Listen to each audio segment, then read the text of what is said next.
Pemirsa, Ketua Forum Pengurangan Resiko Bencana Nasir Nurdin mengungkapkan tren korban bencana di tahun 2019 mengalami peningkatan dari tahun-tahun sebelumnya. Hal ini dipicu dengan meningkatnya jumlah bencana yang terjadi pada 2019.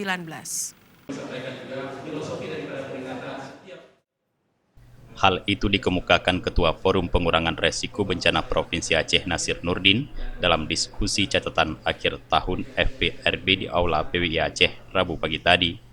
Menurut Nasir Nurdin, musibah banjir bandang yang banyak memakan korban jiwa, ke depan diharapkan FPRB bisa bekerja lebih maksimal lagi untuk mengurangi resiko bencana.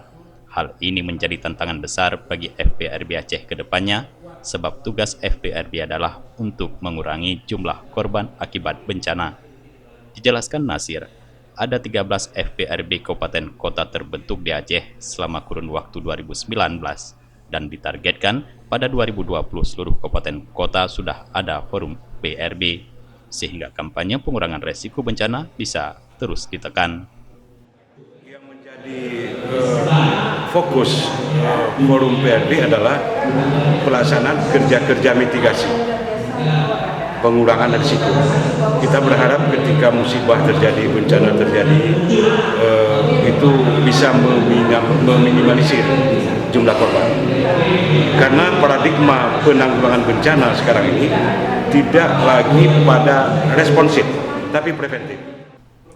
Sementara itu, Wakil Ketua 1 FPRB TM Zulfikar mengatakan, sepanjang 2019 FPRB telah melatih dan melakukan sekolah madrasah aman bencana yang melibatkan 1.500 siswa di Banda Aceh, Aceh Besar dan Aceh Barat, di mana forum PRB sebagai fasilitasi giat tersebut yang dilaksanakan oleh beberapa dinas, di antaranya BPBA, Dinas Pendidikan Aceh dan Kemenak Aceh. Dikatakannya selama setahun terakhir, banyak upaya dan program yang terus dilakukan dengan membuat rancangan pergub dalam pengurangan resiko bencana, sosialisasi kampung tangguh bencana, dan banyak kegiatan lainnya yang bisa menjadi bahagian dalam pengurangan resiko bencana. Dalam diskusi ini turut dihadiri Sekjen FPRB Aceh, M. Hasan di Bangka, para wakil ketua dan pengurus FPRB juga Ketua Dewan Pakar Takwadin dan sejumlah anggota Dewan Pakar lainnya. Dari Banda Aceh, Tim Liputan Aceh TV melaporkan.